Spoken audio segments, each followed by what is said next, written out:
Hello बच्चों, उम्मीद करता हूँ कि आपने इससे पहले इस सेक्शन का जो फर्स्ट लेक्चर था, मतलब कि फोर्थ का जो आपका फर्स्ट लेक्चर था, जिसमें मैंने आपको कनकेव मिरर से इमेज फॉर्मेशन की 3 कंडीशन समझाई थी, उसको आपने देखा होगा। ठीक है। अगर आपने उस वीडियो को अभी तक नहीं देखा तो पहले आप उस वीडियो को देख लें, जिससे कि आपको यहाँ से सारे टॉपिक्स क्लियरली समझ में आएंगे। ठीक है। तो चलिए शुरू करते हैं आज का लेक्चर, और इसमें हम स्टार्ट करते हैं अपना केस नंबर 4। तो आपको याद होगा कि पिछले लेक्चर में मैंने जो पहला केस बताया था, मैंने ये बताया था कि अगर ऑब्जेक्ट को आप इन्फिनिटी पे रखते हैं तो इमेज की कंडीशन क्या होगी, जिसमें इमेज फोकस पे बना था। सेकेंड केस मैंने आपको ये बताया था कि अगर आप ऑब्जेक्ट को बियॉन्ड सी रखते हैं, मतलब सी के थोड़ा पीछे या फिर सी के तरफ, तो इमेज कहाँ बनेगा।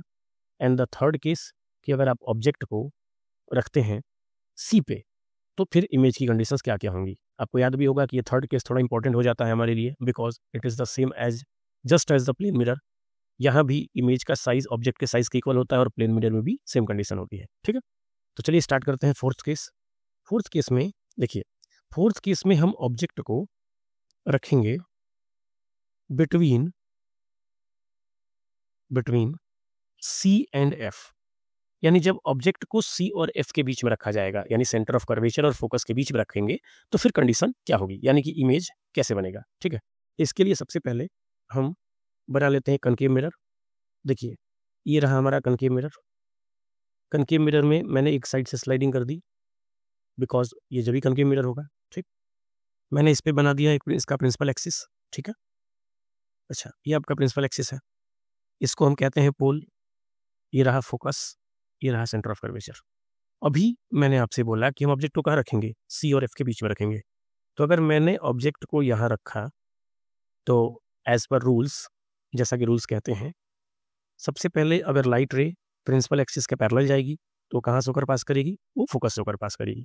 ठीक है। ये रहा हमारा पहला केस। और सेकंड केस, अगर लाइट रे फोकस से होकर जाती है, ठीक, तो वो आफ्टर रिफ्लेक्शन वो क्या हो जाएगी, पैरेलल हो जाएगी किसके, प्रिंसिपल एक्सिस के। ठीक है। तो जब मैंने अपने रूल्स के अकॉर्डिंग मैंने सारी कंडीशंस को यहाँ फुलफिल किया, तो मैंने ये देखा कि जो हमारा इमेज है वो कहाँ बन रहा है, वो यहाँ पे बन रहा है। देखिए, ये हमारा ऑब्जेक्ट था जो कि सी और एफ के बीच में था, और ये हो गया हमारा इमेज। अगर मैं इसे प्रिंसिपल एक्सिस से ड्रॉ करूं कुछ ऐसे। ठीक है। अच्छा, अभी दिमाग में बच्चों के सवाल आता भी है, लोग पूछते भी हैं कि हम जो इमेज या ऑब्जेक्ट है वो प्रिंसिपल एक्सिस से ही क्यों मेजर कर रहे हैं, क्यों ड्रॉ कर रहे हैं। जैसा अभी मैंने बताया आपको कि इमेज नीचे बना है, तो मैंने इमेज की जो लेंथ थी उसको कहाँ से मेजर किया, प्रिंसिपल एक्सिस से। ये ऐसा इसलिए होता है क्योंकि अगर लेट से सपोज करो आप कि अगर मैं फोकस से प्रिंसिपल एक्सिस के अलोंग कुछ इस तरीके से, अगर मैं यहाँ से लाइट रे पास करता तो वापस बाउंस बैक होकर इसी मीडियम से तो वापस जाता है, मतलब उसी पाथ में जाता। इट मीन्स कि ओवरऑल सारी कंडीशंस कहाँ से मेजर होती है, प्रिंसिपल एक्सिस से, क्योंकि प्रिंसिपल एक्सिस के केसेस यूनिफॉर्म होते हैं जो हर जगह लागू होते हैं। ठीक है। तो अगर चलिए अब अपने टॉपिक पे आते हैं कि अगर मैं इसकी प्रॉपर्टीज लिखना चाहूँ, जैसा कि मैंने आपको पिछले लेक्चर में बताया था कि प्रॉपर्टीज हम लिखते कैसे हैं। तो देखिए, मैं आपसे फिर से ये एक्सपेक्ट करूंगा कि पहले आप वीडियो को पॉज करें, प्रॉपर्टीज खुद से लिखें। नहीं होता है आपसे, या फिर आपसे हो गया और आप मैच करना चाहते हैं, तो फिर से आप देखें। ठीक है। तो प्रॉपर्टी नंबर पहला देखते हैं। देखिए, आप एग्जैक्टली देख रहे होंगे कि जो इमेज है वो कहाँ बना है, सी के बियॉन्ड में बना है। यानी कि हमारी जो पहली प्रॉपर्टी है, इमेज बनेगा कहाँ, beyond the centre of curvature. ठीक है। सेकेंड केस देखते हैं। सेकेंड केस में हम ये चेक करेंगे कि इमेज किस नेचर का है, ये रियल इमेज है या फिर वर्चुअल इमेज है। ठीक। तो क्या आपको एग्जैक्टली दिखाई दे रहा है, इधर यहाँ पे जो लाइट रे है वो रियली आके मीट कर रही है। इसका मतलब जो इमेज होगा वो कैसा होगा, वो एक तरीके का रियल इमेज होगा। और रियल के साथ कौन सा केस आता है, हमेशा इन्वर्टेड का केस आता है। ठीक है। फोर्थ नंबर, आप देख भी पा रहे होंगे इमेज नीचे बना है तो इन्वर्टेड है। चौथा नंबर, अब जरा आप ऑब्जेक्ट की साइज को और इमेज की साइज को ऑब्जर्व करें। आपको ये दिखाई देगा कि इमेज का साइज ऑब्जेक्ट के साइज से थोड़ा सा बड़ा है, थोड़ा सा इनलार्ज है। इट मीन्स कि हम ये बोलेंगे कि जो हाइट ऑफ इमेज होगा वो बड़ा होगा किससे, हाइट ऑफ ऑब्जेक्ट से। ठीक। अब इसको फिजिकल टर्म में, फिजिक्स में हम कहते हैं कि इमेज इज मैग्नीफाइड, या फिर आप ये बोलो कि इमेज इज इनलार्ज्ड। ठीक है। इमेज या तो मैग्नीफाइड है या फिर इनलार्ज, मतलब होता है बड़ा। ओके। अब अगला केस, पांचवा नंबर। अब आपको दिख रहा होगा कि जो इमेज है वो बना कहाँ है, इमेज जो है वो मिरर के सामने ही तो बना है। यानी हम यहाँ पे लिखेंगे in front of the mirror, यानी जो इमेज होगा वो मिरर के सामने ही बनता है। ओके। तो ये रहा आपका केस नंबर 4। मैंने केस नंबर 4 की सारी कंडीशंस आपको एक्सप्लेन कर दी हैं। तो चलिए आगे बढ़ते हैं अपने अगले केस पे, जो कि हमारा केस नंबर 5। देखिए, अब केस नंबर 5 में हम देखेंगे कि अगर ऑब्जेक्ट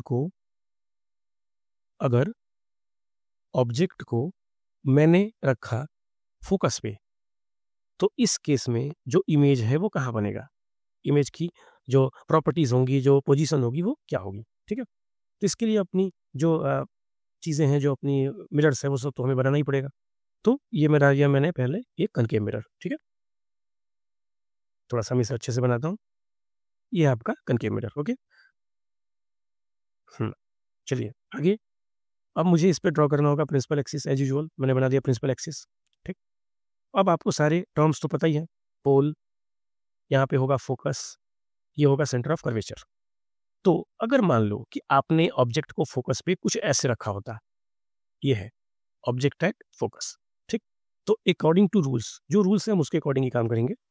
तो रूल्स के अकॉर्डिंग अगर लाइट रे पैरेलल जाता प्रिंसिपल एक्सिस के, तो आफ्टर रिफ्लेक्शन कहाँ से होकर जाता, फोकस होकर पास करता। तो ये मैंने आफ्टर रिफ्लेक्शन कहाँ से पास करा दिया, फोकस से पास करा दिया। ठीक, और सेकेंड रूल, मतलब जो सेकेंड रूल मैं यहाँ पे अप्लाई करने वाला हूँ, वो हमारा 4th रूल होने वाला है, जो मैंने आपको पीछे के फर्स्ट लेक्चर में आपको समझाया था। आपको याद होगा, मैंने बताया था कि 4th रूल ये कहता है कि अगर ये कोई मिरर है, ये प्रिंसिपल एक्सिस है, तो अगर आप उस मिरर के पोल पर किसी एंगल पर कोई लाइट इंसिडेंट कराते हैं, तो वो आफ्टर रिफ्लेक्शन उसी एंगल से होकर पास करेगा। यानी कि अगर मैं यहाँ पे लाइट कुछ इस तरीके से गिराऊं, तो आफ्टर रिफ्लेक्शन लाइट रे कुछ ऐसे पास करेगी। ओके, तो ये रहा हमारा कंडीशन। पहले केस में पैरेलल गया प्रिंसिपल एक्सिस के, तो फोकस से होकर गया, और दूसरे केस में एंगल आई जो होगा वो किसके बराबर होगा, एंगल आर के, और यहाँ से लाइट रे पास हो जाएंगी। ओके, अच्छा, अब आप कुछ चीज़ों को ध्यान से ऑब्जर्व करना, और साथ में हम इसकी प्रॉपर्टीज भी लिखते चलते हैं, जिससे आपको क्लियरिटी आती रहे। देखिए प्रॉपर्टीज, ये केस थोड़ा स्पेशल हो जाता है। प्रॉपर्टी नंबर 1, देखिए यहाँ पे जो आपको लाइट रे दिख रही है, ये जो लाइट रे है, वो कहीं जाके इधर मिलेंगी नहीं, क्योंकि ये इन्फिनिटी की तरफ टेंड हो रही हैं। तो हम ऐसा एज्यूम करते हैं कि जो लाइट रे होगा वो कहीं इन्फिनिटी पे जाके मिलेगा। ठीक, तो लेट्स से कि लाइट रे कहीं इन्फिनिटी पे जाके मिल रही हैं, इसका मतलब ये हुआ कि इमेज कहाँ बनेगा, इमेज भी इन्फिनिटी पे बनेगा। यानी इस केस में जो इमेज का फॉर्मेशन होगा वो कहाँ पे होगा, इन्फिनिटी पे होगा। ठीक है, सेकेंड केस देखिए, सेकेंड केस में अब सवाल है कि अगर इमेज इन्फिनिटी पे बना, तो इमेज रियल होगा कि वर्चुअल होगा। तो देखिए, मैंने अभी आपसे बोला कि हमने ऐसा एज्यूम किया है कि ये कहीं इन्फिनिटी पे जाके मिलेगा। इट मीन्स कि ये मिलेगा ना, कहीं ना कहीं तो जाके मिलेगा, इन्फिनिटी पे बहुत दूरी पे जाके मिलेगा। इसका मतलब ये हुआ कि यहाँ पे भी जो इमेज बनेगा वो कैसा होगा, रियल इमेज होगा। ठीक, अच्छा, अब मैं आपको पहले भी बता चुका हूँ कि रियल के साथ कौन सा केस आता है, इन्वर्टेड केस आता है। बट अगर आप चाहें तो आप यहाँ पे ऑब्जर्व भी कर सकते हैं। देखिए, अगर ये एक्सटेंडेड प्रिंसिपल एक्सिस होता, मैंने पूरा यहाँ तक बनाया होता, और मैं मान के चलता हूँ कि चलो ये कहीं इन्फिनिटी पे जाके कहीं यहाँ पे मिल रहा है, ये इन्फिनिटी है। ओके, तो क्या ये आपका इमेज होता? तो जब ये इमेज है तो प्रिंसिपल एक्सिस से तो डाउनवर्ड ही है, इसका मतलब इमेज कैसा होगा, इन्वर्टेड होगा। अच्छा, अब आप इसी स्क्रीन पे एक चीज़ और ऑब्जर्व कर पाएंगे, जरा आप ऑब्जेक्ट की हाइट को देखें और इमेज की हाइट को देखें। आपको इमेज की हाइट ऑब्जेक्ट की हाइट से बहुत बड़ी दिखाई देगी, क्योंकि ये अभी बहुत आगे जाके कहीं बनेगा। इसका मतलब कि जो हमारा 4th केस है, उसमें जो हाइट ऑफ इमेज होगा वो बहुत बहुत बहुत ही ज़्यादा बड़ा होगा, किससे, हाइट ऑफ ऑब्जेक्ट से। और फिजिक्स में इसको हम कहते हैं highly diminished, sorry, it is not diminished, it is highly magnified. क्योंकि जब बड़ा होता है इमेज तो हम उसे क्या बोलते हैं, मैग्नीफाइड बोलते हैं, और इनलार्ज कहते हैं। ठीक है, तो हाईली मैग्नीफाइड होगा या तो इनलार्ज होगा। ठीक, एंड केस नंबर 5।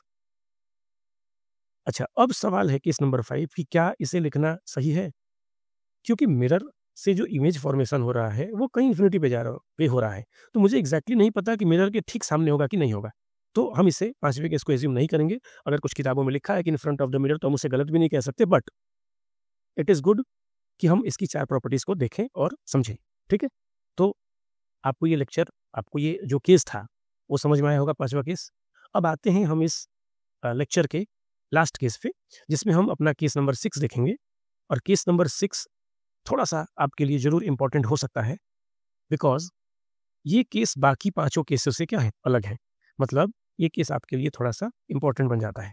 ठीक? तो देखते हैं ये केस क्या है। सबसे पहले हम एज़ यूजुअल अपना कनकेव मिरर बना लेते हैं। ये हो गया हमारा कनकेव मिरर, ठीक है? अच्छा, ये हो गया प्रिंसिपल एक्सिस।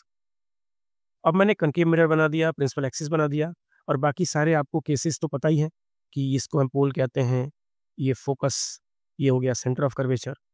ध्यान की बात ये रखनी है इसमें कि हमें इस बार ऑब्जेक्ट को पोल और फोकस के बीच में रखना है। अच्छा, बीच का मतलब बिटवीन, मतलब आप ये मत समझो कि एकदम सेंटर पे रखना है। आप पोल और फोकस के बीच में कोई भी रख सकते हैं। बस अगर आप सेंटर से थोड़ा आगे पीछे रखते हैं तो इमेज की साइजेस में थोड़े से डिफरेंट होंगे, बस इसके अलावा कुछ नहीं होने वाला। ओके, तो चलिए मैं ऑब्जेक्ट को रखता हूँ यहाँ पोल और फोकस के बीच में, यहाँ पे। ठीक, तो देखते हैं हमारे कौन कौन से रूल्स हैं और कैसे कैसे हम इसको अप्लाई करेंगे। तो सबसे पहला रूल, जब लाइट रे पैरेलल जाएगी प्रिंसिपल एक्सिस के तो कहाँ से होकर पास करेगी? फोकस से होकर पास करेगी। तो ये केस हो गया हमारा पहला। ठीक, और सेकंड केस में हम वही केस यूज करेंगे जो हमने पिछली बार जो केस नंबर 5 में यूज किया था, यानी कि पोल वाला केस। और पोल वाले केस में मैंने आपको क्या बताया था कि जब लाइट रे पास करेगी, मतलब आगे गिरेगी पोल पे, तो आफ्टर रिफ्लेक्शन ये कुछ इस तरीके से पास हो जाएगी। क्यों? क्योंकि मैंने आपसे बताया था कि जो एंगल ऑफ इंसिडेंस होगा वही एंगल ऑफ क्या होगा? रिफ्लेक्शन होगा। ओके, अच्छा, अब इस केस में ये जो हमारा केस बनता है, आप एग्जैक्टली देख पा रहे होंगे कि ये जो लाइट रेज है दोनों, ये किस नेचर की हैं? डाइवर्जिंग नेचर की हैं। मतलब इनका तो आगे जाके कहीं भी मिलना असंभव है। बट वी नो दैट कि जब तक लाइट रेज मिलेंगी नहीं रियली और वर्चुअली, तब तक इमेज बन नहीं सकता। इसका मतलब कि मुझे इन दोनों लाइट रेज को कैसे भी एक्सटेंड करके या फिर कैसे भी मिलाना होगा। तो इसके लिए हम क्या करेंगे, इस लाइट रेज को पीछे की तरफ एक्सटेंड करेंगे। देखिए कुछ ऐसे एक्सटेंड किया मैंने, और इसको भी मैं पीछे की तरफ ऐसे कुछ एक्सटेंड करने वाला हूँ। तो लेट्स से कि वो यहाँ पर इस पॉइंट पर आके कट कर रहे हैं एक दूसरे को, ठीक है, इस पॉइंट पर। तो जो हमारा इमेज होगा वो एग्जैक्टली यहाँ पे बनेगा। ये हमारा इमेज हो गया। ठीक, देखिए ये हो गया हमारा इमेज, ये इमेज है, और जो हमारा ऑब्जेक्ट हो गया था ये ऑब्जेक्ट था। ठीक, अगर आप इस डायग्राम को, इस इमेज फॉर्मेशन को ध्यान से देखें और इसकी प्रॉपर्टीज लिखने की कोशिश करें, तो देखते हैं क्या क्या प्रॉपर्टीज इनकी बन सकती हैं। और आप खुद ऑब्जर्व करेंगे कि यहाँ पे जो प्रॉपर्टीज आएंगी वो बाकी पांचों केस से थोड़ी सी अलग आएगी। तो सबसे पहली प्रॉपर्टी, इमेज बना कहाँ है? इमेज आपको क्लियरली दिख रहा होगा कि ना फोकस के अलोंग है, ना सेंटर ऑफ कर्वेचर के अलोंग है, ना मिरर के फ्रंट में है।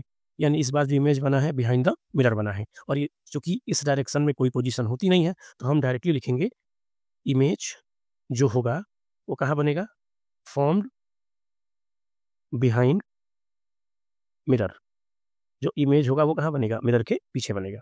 ओके, चलिए सेकेंड केस देखते हैं। दूसरा केस, सेकेंड केस ये है कि इमेज का नेचर क्या है, मतलब वो रियल इमेज है या फिर वर्चुअल इमेज है। तो मैं आपसे पिछले 5 केसेस से समझाता आ रहा हूँ कि जब लाइट रेज रियली मीट करती हैं तो उस केस में बनता है रियल इमेज।